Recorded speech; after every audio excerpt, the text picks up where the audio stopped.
Então, vamos começar então, meninas. Bom, hoje eu vou falar aqui da governança de dados, né? Um pouquinho sobre o papel de cada área, que eu acho que é o que o pessoal fica com mais dúvida, né? Ferramentas, o que que a gente pode fazer para ajudar. Uma agendinha aqui, vou apresentar a introdução, o que que é, pontos-chaves, ferramentas e as considerações finais. Então, me apresentando um pouco para vocês, para quem nunca viu nenhuma mentoria minha, essa é a minha terceira, né?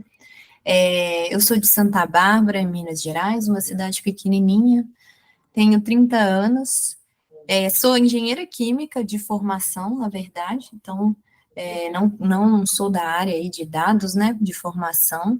Hoje eu sou coordenadora de dados e inteligência do mercado na Veste, que é a dona da John John, da Lelis, da Dudalina, e comecei como analista de performance do negócio, depois eu fui para analista de BI, aí virei supervisora de BI, voltei, comecei como engenheira de dados, aprendi a mexer aí na AWS, Data Lake, essas coisas, e agora eu estou aí na coordenação de dados e inteligência do mercado da Veste, né? Então, vocês vão ver que eu vou trazer muitos exemplos aí da AWS, porque eu trabalhei muito com a AWS, né? Mas a ferramenta, no fim, ela não importa muito, é mais a gente entender aí o conceito, né? O que que precisa fazer, começar a plantar essa ideia na cabeça de vocês, a pensar com governança de dados, e aí acho que vocês vão começar a se destacar, se começar a desenvolver esse pensamento e essa preocupação aí com a governança. Então, para a gente começar, de acordo com o Gartner, não sei se vocês conhecem, mas o Gartner é uma instituição aí que analisa várias coisas de dados, né, ferramentas, líderes, né, e outras coisas também de tecnologia.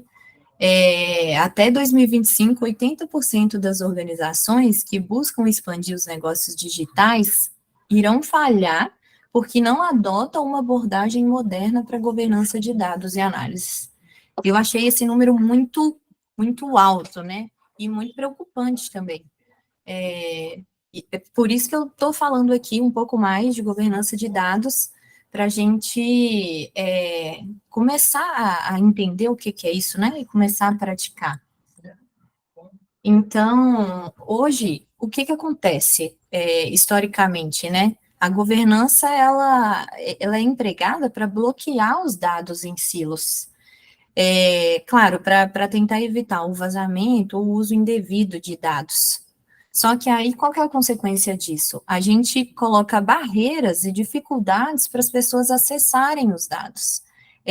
Usuários, assim, legítimos, que precisam mesmo acessar, eles começam a encontrar muita dificuldade, né? E aí o acesso é muito complicado, tudo é muito complicado, muita burocracia, né? E aí o que que isso pode gerar? Pode fazer com que as pessoas comecem a desenvolver paralelamente. Quando você exerce aí muito controle, as pessoas vão ficar desenvolvendo sistemas aí de TI paralelos. E aí vai ficar muito mais complicado. Então, aí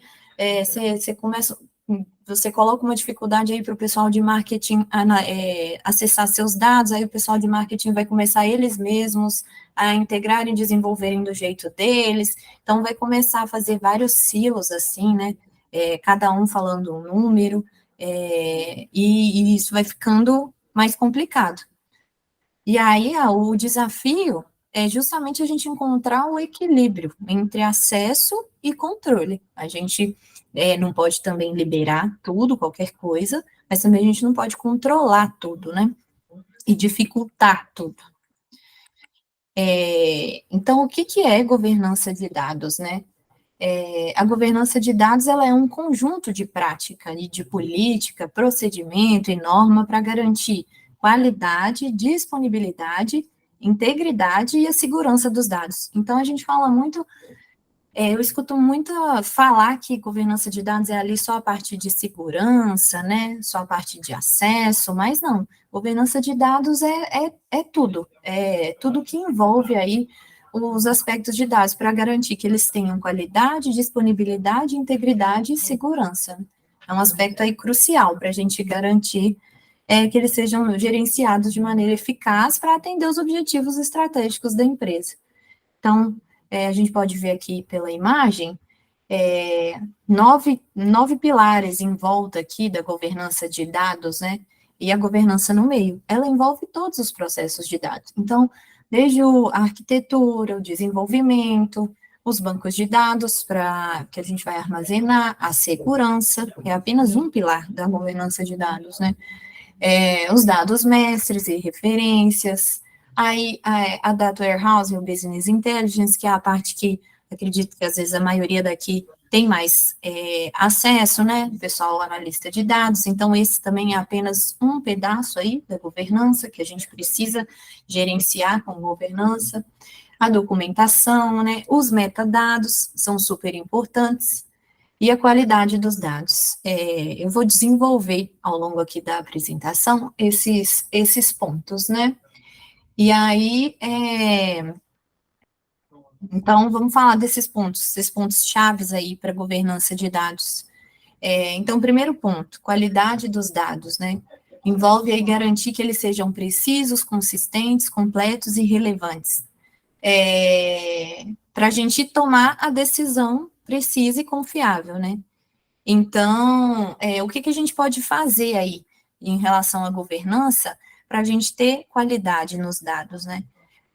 A gente pode colocar alertas, uma coisa que eu já fiz, numa das empresas que eu trabalhei, a gente tinha que pegar uma tabela lá no transacional e replicar no nosso sistema.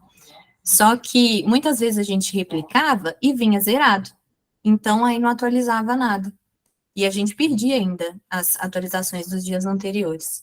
E aí, a gente começou a colocar uma checagem, um script em Python mesmo, não precisa ser uma ferramenta que você vai pagar. Às vezes, você está numa empresa que não tem orçamento. Então, você tem que ser criativo para aplicar para a governança, né? Então, coloca um script lá que verificava a hora que uma condição lá se igualava, que significava que os dados estavam lá. E aí, só depois que essa condição se igualava, a gente trazia para o nosso ambiente. E aí, a gente garantia, sim, que ia trazer os dados mais atualizados e não ia ficar zerado. E aí, uma outra coisa que eu já coloquei também, por exemplo, a gente tem uma loja, hoje eu trabalho numa empresa de varejo com várias lojas, né? Então, eu tenho lá uma loja que tem 3.000 clientes ativos. Ontem eu olhei lá no painel 3.000 clientes ativos.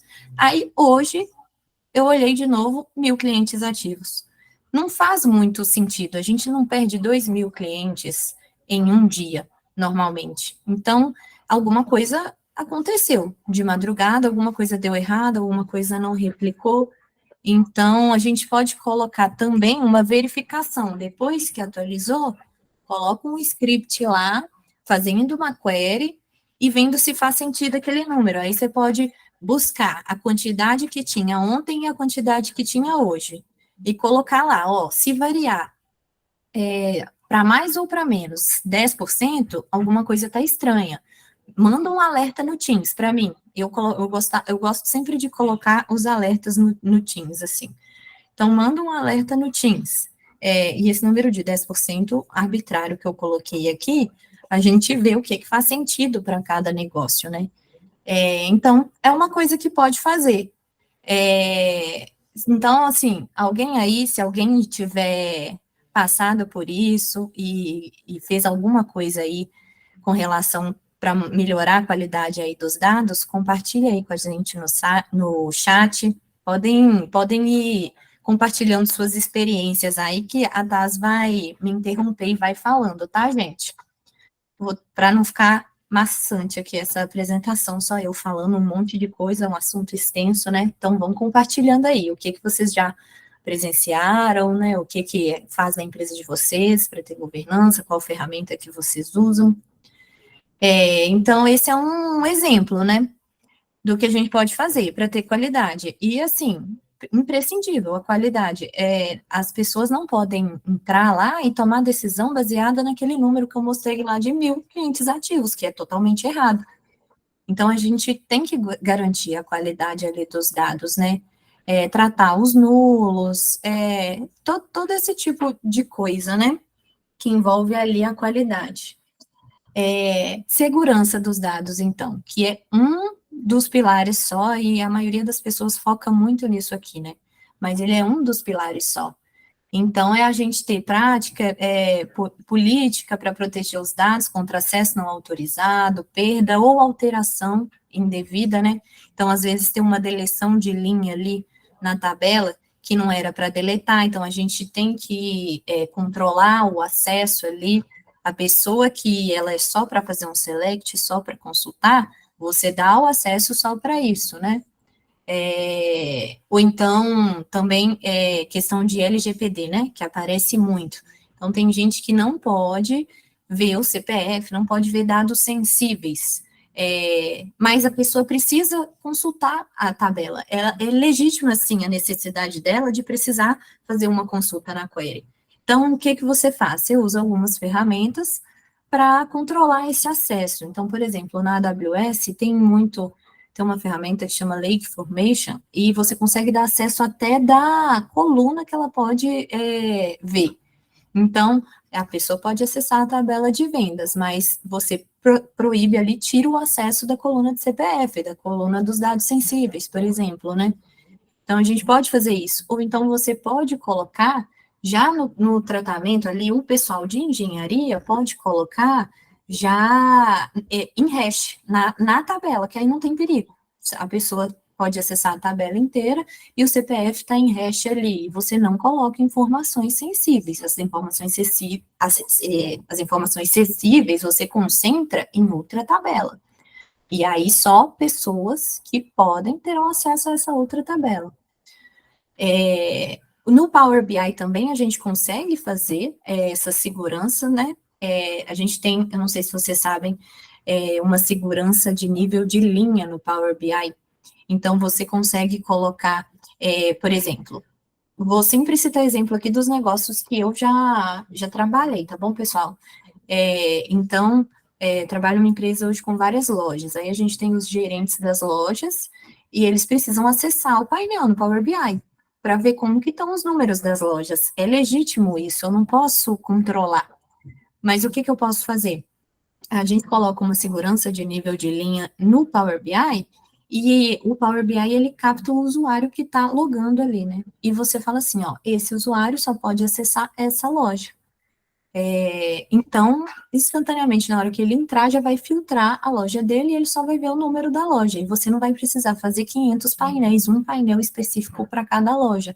Você faz um só, coloca essa segurança, a pessoa entra, já filtra a loja dela. Então, o analista de dados, ele pode também trabalhar com segurança aí no Power BI, né? E ele também tem que ficar atento aos acessos ao Power BI. Ele não pode, por exemplo, não adianta nada a pessoa de engenharia de dados, ela ir lá e bloquear o acesso da pessoa a CPF, do usuário final no CPF, e a pessoa, analista de dados de BI, ir lá, ela tem acesso, óbvio, né? Ela precisa do acesso ao CPF, ela ir lá e colocar no painel esse CPF, número sem senha e hash lá, para qualquer um ver e dar acesso para um monte de gente.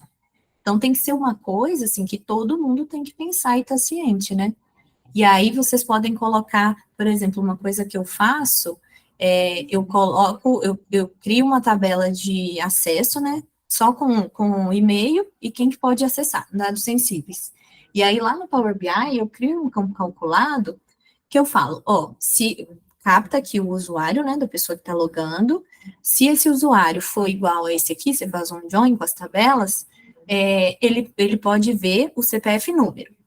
Else, ele vai ver o CPF e hash, e você joga esse campo lá no CPF. Então, aí na hora que a pessoa logar, automaticamente, se ela não pode ver dado sensível, ela vai ver o campo do CPF em hash. E se ela puder, ela vai ver o campo do CPF em número. Então, todo mundo aí tem que pensar nessa parte de segurança também, não só o pessoal de engenharia, de dados, e não só o pessoal de infraestrutura, de TI, que às vezes cai muito só nesse pessoal, né? E a gente tem que pensar também aí em questão de backup, também, não só o pessoal de engenharia. Então, pode acontecer de dar algum problema lá na AWS e você perder seu banco, você perder o que você tinha no S3, perder várias coisas. A gente precisa ter o versionamento, ter a redundância que a gente fala, né? Ter aqueles mesmos dados duplicados numa outra zona de disponibilidade da AWS para não correr risco. E também, pensando da parte mais dos analistas de dados, de BI, pode acontecer, e já aconteceu comigo, de você perder mesmo os painéis que estavam publicados. Então, a gente trabalhava com Tableau, e todos os painéis lá, de repente aconteceu alguma coisa, não sei o que, e perdeu tudo que estava lá. E o backup que o pessoal de TI tinha era de um mês anterior, ou seja, foi um mês de trabalho perdido. Só que o que a gente tinha? A gente tinha backup de todos os painéis, a versão mais atualizada dos painéis, a gente sempre salvava na rede. Então, isso aí ajudou a gente demais. Se a gente fosse depender só do pessoal de TI, a gente tinha tido um problema grande e ia ter pedido um mês de trabalho. Como a gente também pensava nisso, a gente tinha o backup sempre atualizado na rede da empresa, e aí a gente conseguiu restaurar todos esses painéis e não perdemos todo o trabalho que a gente tinha feito, né? Integridade dos dados também, que aí a consistência e precisão dos dados, né? Para eles terem validade e relevância, a gente evitar duplicata e inconsistência, né? E a gente garantir principalmente que não haja alterações manuais. Então, às vezes, as pessoas vão pedir, mas precisa alterar esse número aí, ele está errado, a gente tem que limpar, tem que tirar, sei lá o que, tratar na mão.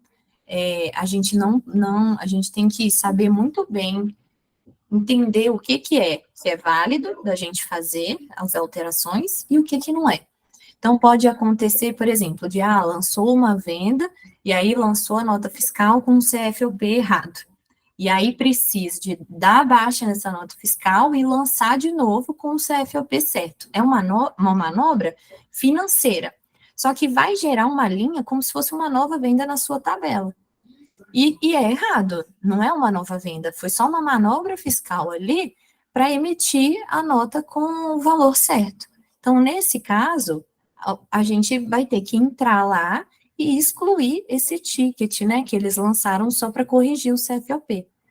Mas tem casos que a pessoa vai pedir para você, não pode considerar essa venda, ou não pode considerar isso e aquilo, tem que tirar, porque senão o número vai ficar errado, e aí já não já cabe a gente entender, né, se faz sentido ou não. A gente não pode mascarar os dados. A área de dados, ela é fora, geralmente, e é bom ela ser, né, fora das áreas, fora do marketing, fora do CRM, para não ter conflito de interesse, né? A gente vai apurar e mostrar ali a realidade mesmo dos números. Então, a gente precisa garantir isso e prestar atenção nisso. E aí, a gente precisa também padronizar e normalizar, né, estabelecer diretrizes para ter uniformidade na estrutura e nas formatações, para facilitar também as integrações de diferentes conjuntos de dados e ter consistência, né?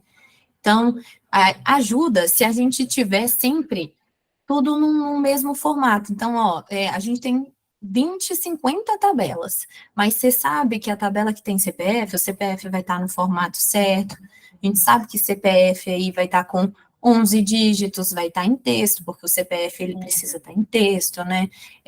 A gente sabe que vai ter lá a margem já calculada com esse nome, tem lugar que o nome vai ser margem bruta, tem lugar que o nome vai ser margem líquida, VLF, aí a gente sabe também que o VLF vai estar de sem o frete ou com frete, sem comissão, com comissão, aí depende da regra, mas assim, se tudo for padronizado, mesmo que você consulte, que apareçam tabelas novas, você já vai saber e que vai estar naquele padrão ali de sempre, o CPF vai estar em hash, você já sabe. Então, vai facilitar toda a sua integração, vai facilitar, se precisar de trocar de uma tabela num painel, vai facilitar, porque os nomes vão estar os mesmos. Então, isso facilita muito, né? Responsabilidade e prestação de contas, eu acho isso daqui muito importante, a gente tem que definir os papéis e responsabilidades claras para os envolvidos, Isso inclui definir o proprietário e a responsabilidade pela qualidade e segurança. Então, o que acontece muito hoje, e foi até uma pergunta que a gente recebeu lá no formulário, é que as áreas, não tem uma área concentrada, que é a área de dados na empresa. A gente tem várias pessoas de dados em cada equipe, né? Então, lá em marketing tem um analista de dados, no CRM tem um outro, no financeiro tem um outro, em cada lugar vai ter. E aí, né? Quem que é o responsável? Então, a gente tem que definir isso muito bem. Quem já trabalhou comigo, quem trabalha comigo sabe que eu gosto de definir esses papéis muito claros, né? Então, com a minha equipe, por exemplo, o que eu faço? A pessoa, ela foi responsável no projeto do início ao fim, construiu um painel, então eu elejo ela como responsável por aquele painel, responsável por aquela informação, aquela tabela, ela que tem que ver a qualidade ali, se está certinho, se o número está fazendo sentido ou não, ela que tem que ficar ligada ali na segurança, né, pensar ali na LGPD, então não colocar o CPF aberto, sempre ver quem que tem acesso, então a pessoa vira dona mesmo daquela parte ali dos dados e da governança daquele painel dela. E aí a gente estabelece as responsabilidades para cada um assim, então define certinho qual que é o papel de engenharia de dados, até onde ele vai, o do BI, onde ele começa, até onde ele vai também, e todo mundo conversar a mesma língua ali, todo mundo está ciente do seu papel e a governança como um todo para a empresa, né? A conformidade, então, é assegurar as práticas de gerenciamento de dados, elas estejam em conformidade com a regulamentação. Então, isso é muito importante, principalmente para setores aí de saúde, de finança, né, que tenha e que se sujeita a algumas leis, né, e políticas. A gente tem aí RH, não é todo mundo que pode acessar, tem suas próprias tem sua própria regulamentação, o financeiro tem sua própria regulamentação, então a gente tem que garantir que os dados, eles fiquem de acordo com essas regulamentações também, né? Tem LGPD aí que surgiu, então a gente tem que garantir também que tudo atenda ali a LGPD. Aí a gente tem também a documentação e os metadados, né? Que é você ter a manutenção ali da documentação detalhada dos dados e dos metadados, que é o dado do dado, né? Então, o tipo ali do dado, né? O que significa aquele campo, né? Dar um contexto ali para facilitar a compreensão e o uso adequado. Então, a gente tem aí 50 tabelas na empresa, e eu quero pegar as vendas de ontem, mas eu tenho 5, 6 tabelas com informação de venda. Qual que eu vou usar? Se a gente tiver a documentação ali da tabela e o metadado, vai ficar mais fácil. Então, por exemplo, hoje eu trabalho com Databricks. Aí lá no Databricks, a gente consegue, no catálogo, colocar que a própria inteligência artificial do Databricks descreva o que é cada campo. E aí você só dá uma olhada se aquilo mesmo ou não, vai aceitando, e fica documentado lá o que é cada campo, fica documentado o tipo.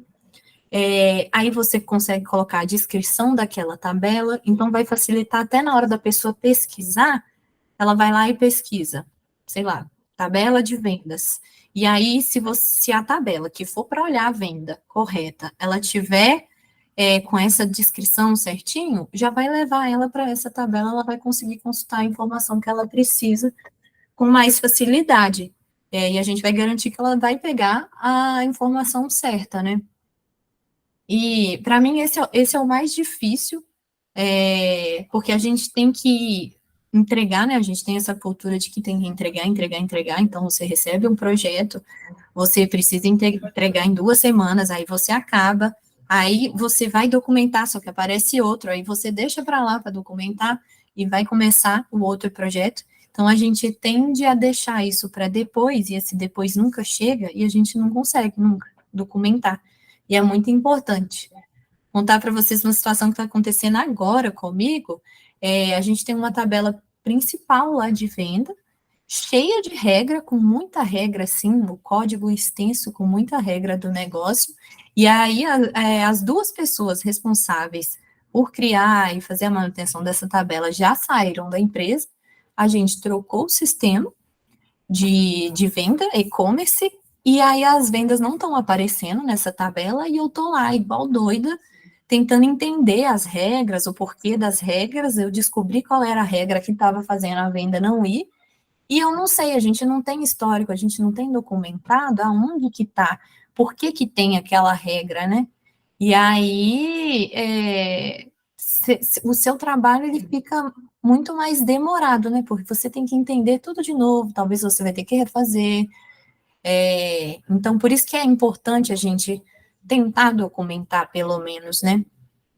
E aí, então a gente fica aí essa dica da gente tentar sempre documentar, né? As pessoas, elas saem das empresas o tempo inteiro, ninguém é eterno na empresa, né? Então, a gente tem que tentar aí, né, o máximo possível, documentar enquanto a gente está. Camis, eu vou só reforçar isso, tá falando que é muito importante. Eu acho que o diferencial na minha carreira é a documentação. E quando eu falo diferencial, é no sentido de visibilidade mesmo, assim. Promoções, cara, as pessoas não documentam as coisas e faz muita falta. E é o tipo de coisa que a pessoa percebe que faz falta quando precisa ou quando alguém faz. Então, das duas formas você vai ter visibilidade. Recomendo, assim, só dar E eu não sou de governança, né? Então, assim, a Camis, ela atua com isso. Eu só estou dando uma opinião para vocês de alguém que não é da área, então façam documentação. E eu vou até engaixar com uma pergunta da Lerina, não é a primeira, ela fez duas, mas tem relação com o que você está falando, que realmente rola isso, assim, de quem que é o papel da documentação. E a pergunta dela foi essa, tipo, o preenchimento do metadados de uma tabela, você acha que fica com responsabilidade dos engenheiros de dados realizarem esse preenchimento? Tô vendo ela falando, tem mais dúvidas, coloca aí, que a gente vai respondendo o que eu conseguir responder, o que eu souber, eu vou respondendo. Com relação a isso do metadados, o que eu penso? Cada empresa é de um jeito, né? Tem empresa que só os engenheiros de dados podem criar as tabelas. E aí eu acho que vai acabar ficando com eles mesmo essa obrigação de preencher ali, né, de ver qual que é o dado certinho, o tipo, de documentar ali o que é aquele campo, né, qual que é o ID, qual que é a chave primária, como que eu ligo com outra tabela, acaba ficando. Tem empresa, a minha hoje, por exemplo, eu sou da parte de BI, né, os engenheiros de dados, eles não ficam ali debaixo da minha alçada, mas eu posso criar tabelas também, foi o jeito que a gente montou ali o nosso data lake. Quando tem mais a ver ali com o negócio e envolve regra de negócio, é a gente que cria. E aí, eu acho que a obrigação já é minha ali, né, da minha equipe, de comentar. Então, por exemplo, a gente tem uma tabela com uma regra de negócio lá específica. É obrigação da pessoa de negócio documentar ali qual que é aquela regra, o que é aquele campo ali que ela criou, né? Por exemplo, o campo mesmo de margem líquida, que traz sempre muita dúvida em todas as empresas, né? Tem sempre 500 margens líquidas diferentes numa mesma reunião, numa empresa.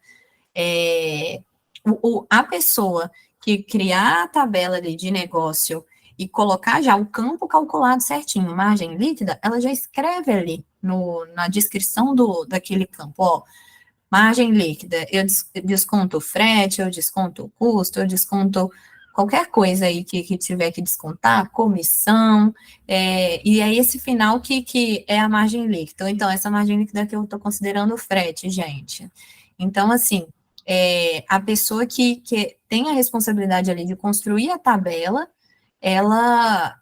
eu acho que ela tem a responsabilidade de preencher ali os metadados. Então, se é só os engenheiros, eles têm essa responsabilidade. Se tem essa flexibilidade da pessoa ali do negócio, do analista do BI, fazer alguma tabela, fica com ele essa responsabilidade. Acho que eu respondi, né? Sim. Ó, agora, em um projeto de dados, em que etapa do desenvolvimento você entende que fica a formulação do glossário de negócios? Eu acho mesma coisa, a gente vai começar o projeto, você vai ter que criar uma tabela específica para aquele projeto, então já vai documentando e faz esse glossário. Ah, não tem tabela específica, é uma tabela que já existe, que já está documentada, e você vai só construir o painel ali, construir a sua análise, então você constrói e depois você faz um glossário ali do seu painel também. Eu acho que a gente tem que documentar tudo, tá, gente? A gente documenta não só tabela, a gente documenta o projeto também, o painel, né? Lá no Power BI, às vezes as regras não estão todas só nas tabelas. Às vezes você faz uma regra direto lá no painel, né? Então, você tem que documentar também as regras que você está considerando ali para fazer aquele painel. Então, eu acho que, assim, em todas as etapas do seu projeto, você vai ter que colocar um formulário, uma documentação da regra ali, tanto se for para fazer a tabela primeiro, para depois construir o painel, ou se for só no final, quando você construir o painel já direto. Ó, a Francine dizendo aí que na empresa que trabalha, quem faz a documentação é o analista de domínio. Boa, Francine. Eu acho que faz sentido isso, assim. Na sua é como, Tassi? Minha empresa depende muito da área, não é obrigação do engenheiro de... Depende do tema também, que, por exemplo, uma ingestão de dados, o engenheiro de dados tem que fazer, e aí vai ser muito concentrado em metadados e descrever o processo no máximo, mas principalmente metadados. Mas, assim, um projeto, aí é o que você falou, é a mesma coisa que o seu, vai ponto a ponto, pessoal de negócio dando, suportando a parte de regras de negócio, e aí o analista de dados, geralmente, que está envolvido no projeto, fica meio que encabeçando de pegar um pouco de cada um deles, sabe? Uhum. Legal. E às vezes a gente vai precisar até, não só do analista ali de BI que está fazendo, mas, por exemplo, você está construindo um painel ali para CRM.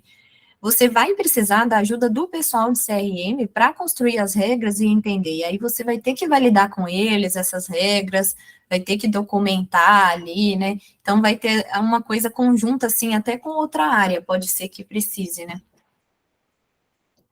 E eu acho que o próprio engenheiro de dados, às vezes, ele precisa consultar outras áreas também, né? Na hora que ele traz ali as tabelas, ele precisa entender como que ele vai fazer para entender que campo é aquele, como que eu ligo, então você vai precisar de consultar outras pessoas ali do negócio, né?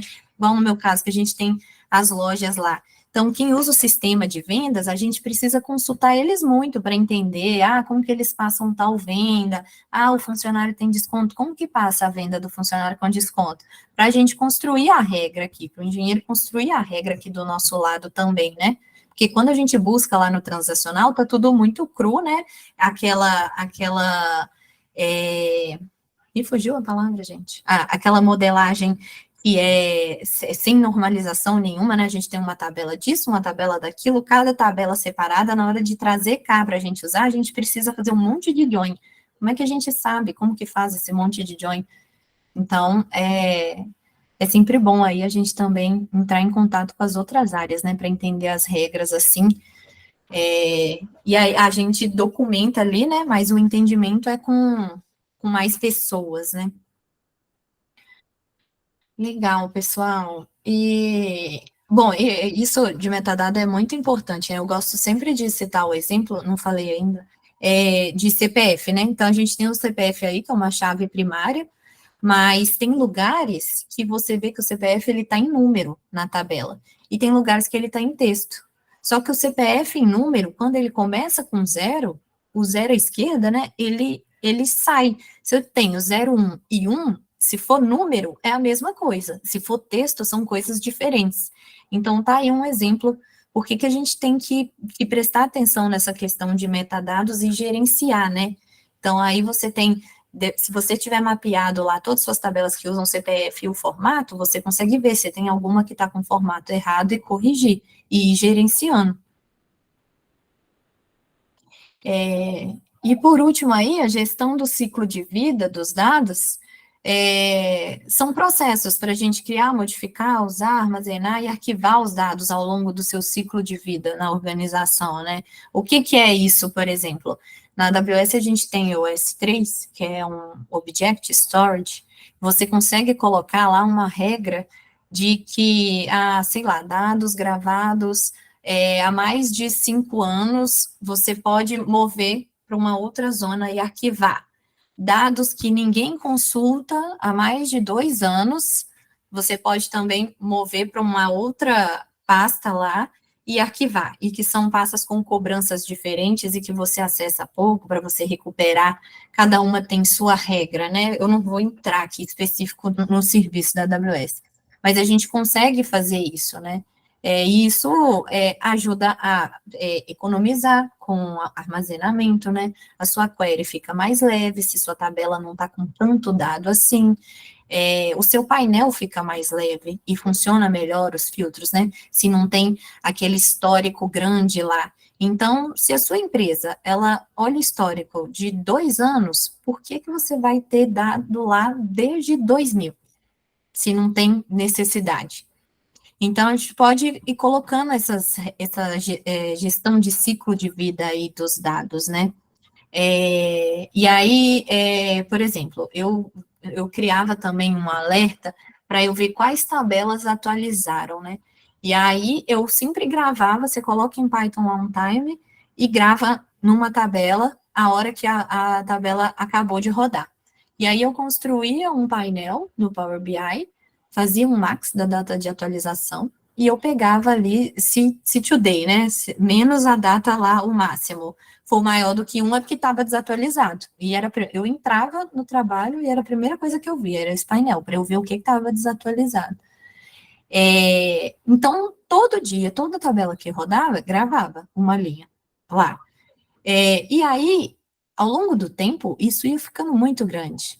Agora, para que eu preciso gravar 1 ano dessa informação, sendo que eu só preciso ver o que a última atualização, sabe? Uma linha para cada tabela. Então, eu colocava para sempre de 7 em 7 dias, assim que deu 7 dias a linha, né? Ele podia excluir, não precisava disso. Se eu deixasse uma tabela mais de 7 dias sem atualizar, aí eu estava fazendo meu trabalho mal feito, né? A gente não pode deixar uma tabela mais de 7 dias sem atualizar. Então, não tem necessidade. Então, a gente põe essa regra de ciclo de vida, e aí ele já vai e exclui aquilo ali automático e deixa sua consulta mais leve, seu painel mais leve, né? Dependendo da forma como você faz sua consulta, fica mais barato, além de ser mais leve, porque dependendo do lugar cobra, né, pela consulta. Então, assim, tem vários benefícios, né? E a gente precisa também prestar atenção aí nesse ciclo de vida dos dados. E aí, gente, a gente sempre ter em mente que tudo da governança, tudo, é sempre o resultado final que quer o mesmo. A organização, ela quer a informação correta, atualizada e segura para dar suporte à tomada de decisão.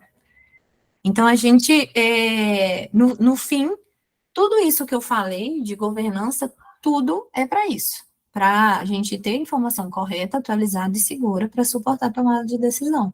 Se a gente entregar a informação errada e as pessoas começarem a não confiar nos dados da gente, porque, todo dia está dando erro, todo dia esse número está errado, né? Não atualiza a hora que precisa atualizar, todo mundo começa a trabalhar às 8 da manhã e as coisas só ficam atualizadas meio-dia, né? A gente vai perdendo credibilidade ali e as pessoas vão parar de olhar nossos dados, vão parar de tomar decisão baseada nesses dados, e a empresa como um todo tende a perder, né? Então, muito importante aí. Coloquei aqui um diagrama geral da AWS, falando as ferramentas ali, mais ou menos, para cada parte, né? Então, a gente tem ali na parte de arquitetura o Glue na AWS, vocês vão ver que o Glue, ele aparece muito. A gente tem na parte de armazenamento, ali tem o S3, que eu já falei, o Dynamo, o Redshift, que são bancos, né? Na parte da segurança, a gente vai ter o IAM, o CloudTrail, vai monitorar todo o acesso da pessoa na nuvem, o Lake Formation, que vai também dar esse acesso no nível que eu comentei com vocês lá, de até a coluna, ele dá o acesso específico à coluna, tá? Eu estou falando as ferramentas, gente, porque na minha primeira mentoria, as pessoas me perguntavam muito sobre o que podia ajudar, né? Mas a gente sabe que as empresas, às vezes, não têm orçamento para isso, as empresas podem não estar trabalhando com a AWS, mas as outras nuvens também têm coisas equivalentes, tá? Então, a Azure tem, Google Cloud também tem, que o meu domínio é maior aqui da AWS, por isso que eu estou falando, né? Mas não se atentem, assim, se apeguem à ferramenta, né? A gente tem que entender o conceito e tentar usar a nossa criatividade aí mesmo para fazer, pensar na forma como a gente vai ter governança, e aos poucos a gente vai lutando, né? E fala com o superior, e fala, ó, pesquisei tal ferramenta, vai ajudar a gente a fazer isso, aquilo, né? Aos poucos a gente vai tentando implementar. Para a gente ter ali uma integração, né, dos dados, a AWS tem DMS, AppFlow, eu integrei os dados do GA4 no nosso banco de dados com esse AppFlow aqui, ele ajuda bastante, né, para gerenciar documento e conteúdo S3 de novo, ó. Aí a gente tem a inteligência de negócio, né, que vai ter ali Tableau, na AWS a gente tem o QuickSight, né, a gente tem o Power BI também, sendo que o Power BI também pode ajudar aqui nessa parte de modelagem, né, o Power BI faz um pouco ali de ETL, dessa modelagem, tem também ali as partes de segurança também no Power BI, né, eu já comentei com vocês ali. Gestão de metadados, a gente tem essas ferramentas aqui que ajudam muito. Quando eu pesquisei, eu fiquei muito interessada nessa informática. Tinha uma empresa que eu trabalhei que era muito complicada essa questão de gestão dos metadados. E aí eu estava pesquisando algumas plataformas que podiam ajudar. Essa informática eu fiquei bastante interessada. Ela aparece aqui nos dados mestres e de referências, ela aparece aqui na qualidade também, ela tem algumas coisas para ajudar com isso, né? O próprio Databricks também tem uns alertas de qualidade e tem essa parte de gestão de metadados. Então, assim, a gente tem várias ferramentas aí que podem ajudar a gente também nessa gestão, né, da governança na empresa. E aí, então, as considerações finais aqui, gente, que uma pergunta que sempre aparece e apareceu aí, né, quem que é o responsável pela governança, né? Cada um, independente da área, ele é responsável pela governança, ele pode fazer a sua parte ali, né? Ele pode buscar, ele pode se interessar ali e buscar alguma ferramenta, sugerir, né? E fazer a sua parte ali no que te cabe. Então, se você é o analista de BI e faz os painéis, você não chega a ter tanto esse acesso a construir tabela, mas você tem a sua responsabilidade ali no seu painel, garantir a qualidade, garantir que ele esteja atualizado, pensar no acesso desse painel, né? Pensar, por exemplo, vai fazer uma análise, em Excel, a pessoa te pediu em Excel, você vai compartilhar um Excel. O Excel, as pessoas podem entrar, editar o número ali, não tem jeito de saber, as pessoas podem compartilhar com outras pessoas, você pode até tentar colocar a senha, mas aí a pessoa vai compartilhar a senha também. Então, o analista ali de dados, ele tem toda essa parte aí para pensar também. Não é só o engenheiro de dados que é responsável pela governança, né? Ela tem que ser ali praticada diariamente. E aí eu coloquei aqui, estou sendo meio repetitiva, mas reflitam mesmo, então, sempre sobre a atualização, considera aí implementar uns alertas para detectar os problemas. Então, em Python mesmo a gente consegue colocar uns scripts que fazem uma query lá, e já detecta e manda no Teams, no canal do Teams, e você já vê antes.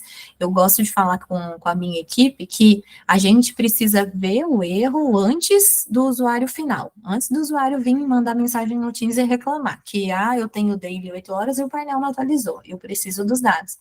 Então, a gente tem que ver antes, avisar antes já, se o problema for grande, ou resolver enquanto eles nem percebem que tiveram esse problema, né?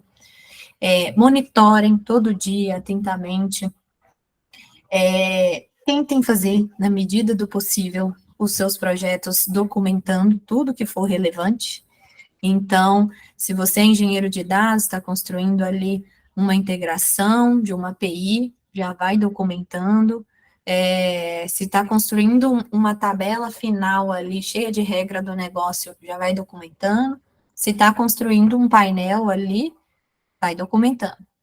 Na medida do possível, porque eu sei que essa parte é bem complicada, mas tentem sempre, entreguem, aí vai aparecer outro, liberou um espacinho ali na agenda, começa a documentar, na hora que você está fazendo, criou aquele campo calculado cheio de regra, já escreve ali, porque senão até a gente mesmo esquece, então não precisa, às vezes, nem da pessoa que fez sair, às vezes ela está na empresa mesmo, mas ela já fez, sei lá, 2, 3 meses e ela não lembra mais, então vai ficando complicado. As minhas documentações são meus xodóis muito mais por mim do que para as pessoas, sinceramente, gente. Não, sim, na hora que eu faço, tá tudo lindo. Depois de um mês eu volto e eu fico, meu Deus, o que eu fiz?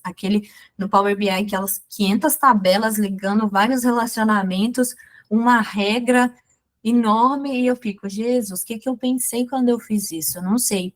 Então, eu coloco para vocês terem ideia, até nas medidas que eu crio no Power BI, eu gosto de colocar comentário.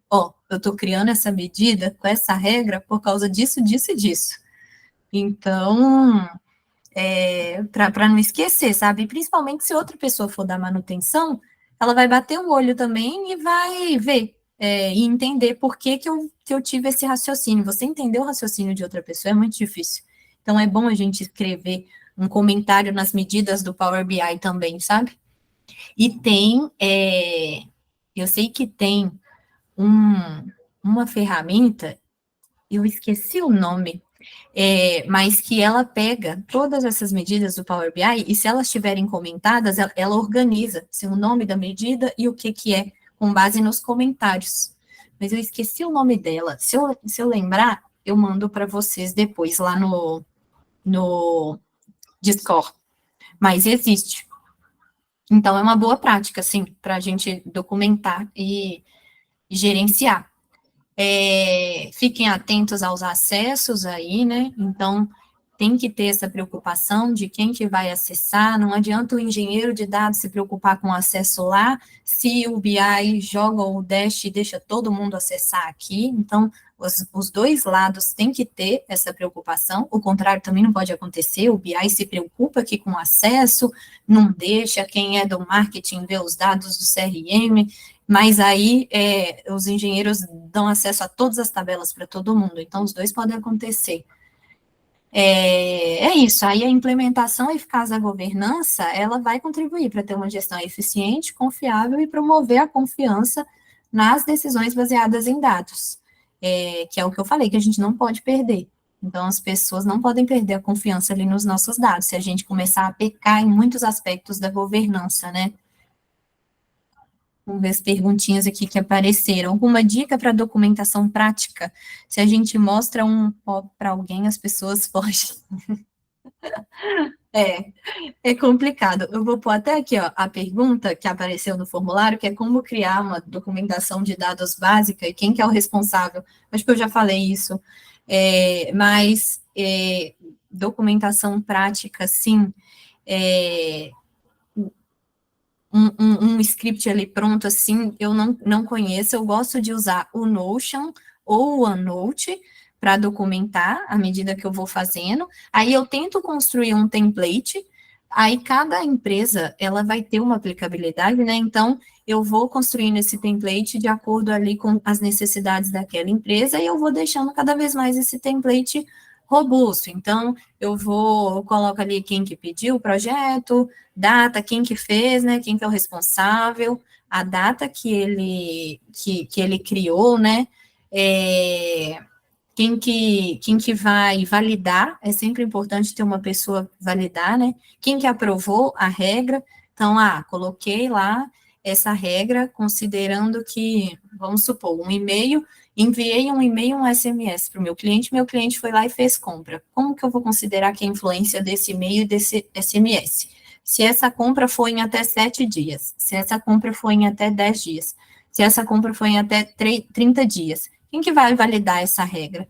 Coloca lá, pede validação, a pessoa dá o ok dela, coloca o escopo ali, né, do que foi pedido, o que é o resultado que você espera, né, e vai, aos poucos, melhorando esse template, assim, vai deixando ele mais robusto, a ideia não é que fique mais burocrático e complexo, mas que te ajude a gerenciar. Então, toda a informação que você acha importante, coloca lá. E toda a dificuldade que você passou na sua vida, você tenta lembrar na hora de construir essa documentação. Nossa, passei um problema já na minha última empresa por causa disso. Deixa eu colocar a necessidade disso aqui nessa documentação. Deixa eu colocar isso daqui nessa documentação. Então, uma coisa eu já vou pôr minha equipe inteira e o pessoal de engenharia de dados inteiro para revisar são as regras das tabelas, porque a gente está passando esse aperto agora. Então, vamos começar a documentar as regras, por quem que valida e todas as tabelas. Então, a gente tem que construir a documentação, assim, pensando nisso, assim. Não tem uma forma muito prática. Eu acho que se tivesse, quem criasse, essa pessoa estava ganhando muito dinheiro aí, porque é o que todo mundo busca, né? Mas eu sei também que tem uma empresa que chama Soda, e ela criou uma biblioteca em Python que chama Data Contract, e pelo menos o contrato de dados para construir uma tabela, ela disponibilizou gratuitamente, né, e você baixa ali aquela biblioteca e tem ela no Databricks, tem ela para várias integrações, assim, né, e aí você dá os comandos lá e aí vai aparecer o nome da tabela, aí você coloca a descrição, aí o campo, o comentário, e ele faz alguma coisa lá. Eu descobri semana passada no LinkedIn e eu preciso investigar melhor o que é isso, porque aí vai facilitar para criar uma documentação ali, um contrato de dados, pelo menos para o pessoal de engenharia, já facilita. Então, vocês podem pesquisar também, eu deixei o link salvo aqui, ó. Deixa eu mandar aqui no chat. Foi? Acho que foi. Aí, acho que pode ajudar nessa parte aí, pelo menos, de contrato de dados aí, para construir tabela, né? A Vitória perguntando aí, uma dica de implementação da governança em uma empresa que está dando seus primeiros passos em dados. É muito difícil a comunicação entre time de negócio e entender o que eles querem dizer. Sim, é muito difícil. E a gente, assim, eu acho que todo mundo do negócio sabe a importância de você ter governança, mas eles não conseguem enxergar muito na prática, como que alinha isso com o que eles precisam. Então, eu acho que o discurso da gente tem que ser o de tentar alinhar com as necessidades ali do negócio. E tentar, eles vão querer um projeto de uma IA generativa para alguma coisa. Então, a gente já começa a falar, antes de começar esse projeto, já fala, é importante que a gente pense ali na qualidade, não adianta tentar fazer todo um estudo de IA ali para implementar uma jornada sozinho no aplicativo, se a sua base de dados não tiver ali com qualidade e integridade. Então, você vai começando a falar e vai implantando ali essa parte de qualidade, esses alertas de qualidade ali naquela base específica. Começar aos poucos, por projeto. A gente não vai conseguir começar colocando tudo que tem na empresa com governança de uma vez. Então, vai começando projeto a projeto. O próximo projeto já tenta ir implementando as boas práticas de governança, já coloca aí uns alertas, uns checks, já escreve certinho os metadados, documenta, né? Já pensa ali na segurança, já coloca um CPF com hash, a regra de acesso do CPF já cria, sabe? Para aquele projeto, e aí aos poucos você vai expandindo para os outros, e as outras pessoas também começam a fazer isso também, sabe? Não tem muito assim uma dica prática, né? A gente tem que ir começando aos poucos, com o que dá, né? Com o que está ao alcance também. Então, se a empresa não tiver orçamento, não adianta querer vender, eu preciso de tal ferramenta, você vai começar a concorrer com outros projetos, sei lá, né? No meu caso, por exemplo, vai reformar as lojas. Eles vão dar prioridade para uma ferramenta nova que eu quero, para ter governança, ou para reformar a loja? Eu vou perder nessa, com certeza, né? Eu vou começar a concorrer aí e o pessoal pode criar até algum tipo de, nossa, não, essa pessoa, ela só quer implementar aí mais e mais ferramenta, nunca está satisfeita com o que tem, e os dados que tem tão bons, né? Então, fica ali meio que uma rivalidade. Então, a gente tentar alinhar ali, eu acho, junto com o negócio, para ir junto, e não ficar tentando, nossa, várias ferramentas e concorrer com eles ali por orçamento. A gente sabe que orçamento nas empresas é um negócio bem concorrido mesmo, né? Então, acredito que seja isso. Lerina falando que usa o Confluence, já usei o Confluence também, é bom, e é bom que você integra com o Gira, né? Então, você já fica ali o projeto, né? Todas as etapas do projeto e a documentação. O Notion também dá para fazer isso. Eu acho o Notion bem legal. Você consegue, no Notion, você cria uma parte de projeto, você cria de documentação e as tasks, né? E aí você vai atrelando uma coisa à outra e vai mantendo esse histórico. Então, eu gosto do Notion por isso. Acho que é isso, gente. Tem mais alguma dúvida aí? Talvez eu tenha deixado passar uma da Leirina. Ela tinha perguntado outra coisa. Você ficou alguma, Leirina? Você quer repetir? Deixa eu ver. Eu acho que eu perguntei, boa noite, meninas. Eu perguntei a respeito botei que era para o final, né? Porque tu não abordou esse ponto, né? Mas a questão de catálogo de dados, na tua opinião, se você entende que deveria ter, se estiver completo, né? Se estiver bem preenchido, né? Na sua completude, se precisa ter um preview data, se você entende que precisa ter um preview data. Olha, eu confesso para você que esse termo preview data, o que significa no seu entendimento? Na verdade, por exemplo, assim, no catálogo, né, hoje que eu utilizo, que é o Purview, né, da Microsoft, ele tem todas as colunas, né, e aí, na implantação desse catálogo, os tech leads me disseram, tem que ter um preview dos dados, eu quero ver o que tem nas colunas ali, né? E aí eu brequei e fiquei pensando, né? Será que precisa mesmo? Porque, na verdade, nós estamos no momento que não está bem preenchido, né? Não tem ainda hoje os metadados, que ele foi feito uma migração do Alation para o Purview, né? E aí a minha pergunta, né, a minha dúvida, uma opinião, na verdade, assim, se você acha, eu perguntei no grupo de governança que eu participo e o pessoal disse que não precisa, né? E aí é mais a tua opinião, assim, se você acha que precisa ou não precisa de um preview data. Eu acho que, assim, quanto mais informação a gente tiver, melhor, né? Mas eu acho que ela não é mais importante do que você primeiro tentar ali ter os metadados e o significado de cada campo, né? Eu acho que isso é mais importante, que deve focar nisso. E se vocês trabalham numa empresa que tem um prazo estendido para um projeto e que deixa vocês documentarem muito, aí seria interessante também acrescentar isso, né? No Databricks, a gente consegue. O Databricks, ele tem um catálogo lá que você consegue consultar.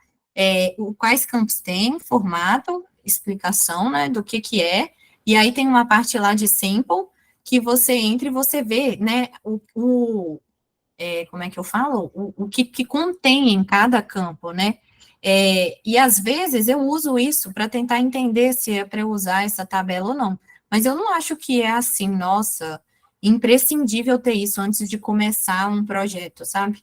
Eu acho que é mais importante os metadados e a descrição do que é cada campo, né? E essa amostra, ela é para agregar, se tiver tempo, né? Se tiver prazo e puder fazer isso, ela agrega, mas não acho que ela é imprescindível e necessária, igual você ter ali o tipo de dados mapeado certinho e a descrição, né? Acho que a pessoa pode fazer uma consulta em SQL lá, um select asterisco na tabela, põe um limite lá e ela vê mais ou menos o que tem, né? Dá um pouquinho mais de trabalho, mas dá para fazer isso. É mais pela questão, assim, por exemplo, o negócio, ele não, por uma política de segurança, não tem acesso ao Databricks, por exemplo, né? Uhum. Então, é mais por esse ponto, assim, quando eles querem montar uma visualização e querem pesquisar como que eles vão fazer, né? Mas eu gosto de escutar né, várias pessoas para chegar a uma conclusão, né? Porque aí eu até falei com o pessoal, né? Eu parei e pensei, né? Será que realmente a gente precisa, né? Será que se a gente não focar na questão do preenchimento, não possa ser mais claro para as pessoas, né? Que dado que vai ter ali? Então, algo que a gente vem discutindo, né? Sim. Nesse último mês, hein? Uhum. Não, super legal. Eu acho que tem que ver mesmo o que atende ali a sua empresa, né? Se as pessoas elas não têm esse acesso antes, então talvez seja interessante mesmo colocar essa amostrinha ali para a pessoa entender o que tem ali, né, para construir a regra. Eu, muitas vezes, o pessoal de engenharia, eles vão trazer uma tabela, e eles vão integrar algum sistema, e aí tem lá na API várias tabelas, e eles não sabem o que traz, e não dá para trazer tudo, a gente precisa priorizar. Aí a gente precisa pedir para eles, olha, manda uma amostrinha dos dados que tem em cada tabela, que a gente vai conseguir falar para vocês o que é para trazer, o que precisa trazer e o que não precisa, porque a gente não tem esse acesso de ir lá ver, né? E aí eles pegam e mandam uma amostrinha em JSON, sem estar tratado nem nada, e a gente vê e fala, não, então vai precisar dessa API aqui, desse endpoint, desse, esses outros não precisa, pode dar prioridade para esses. Então, ajuda eles nesse sentido. Eu acho que tem que ver a necessidade mesmo aí da sua empresa, se eles não têm acesso, e qual que é o foco e, principalmente, qual que é a estratégia de dados que sua empresa quer também, né? O que ela quer focar primeiro. Perfeito. A Lirina está agradecendo. Lembrei de você mesma, viu, Lirina? Sei que você gosta desse tema. Mas, meninas, Camis, você arrasou. Tem mais pontos do slide? Boa! Você arrasou muito, eu gostei muito, aprendi muito. É um tema super relevante, está em alta. E é um tema que eu não sei se quem está aqui assistindo, se quiserem comentar, só para a gente saber se são pessoas que querem atuar na área, se já atuam, ou se são só interessadas, que é como eu ia falar. É um tema importante, mesmo que você não seja, né, atuante de governança de dados.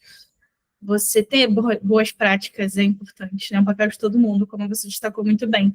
Então, assim, obrigada. Foi incrível ver você de novo nessa mentoria. Ah, que legal, gente. Eu espero que eu tenha ajudado assim. É um tema muito extenso, né? Eu tentei resumir e falar ali meio rápido de todos os pontos, trazer minha experiência e o que eu já fiz ali em cada um dos pontos, né? Mas é muito extenso, assim, para não ficar muito chato, eu falei rapidão, e ainda assim levei 1 hora para falar. Mas eu que agradeço aí a oportunidade de estar explicando, né? Tem empresa que tem até pessoa específica para governança, né? Mas eu acho que a mensagem que eu queria passar é que todo mundo tem esse papel, né? De cuidar ali de governança. Eu espero que eu tenha conseguido passar essa mensagem aí. Passou sim. Valeu demais, Camis. Recados finais, né?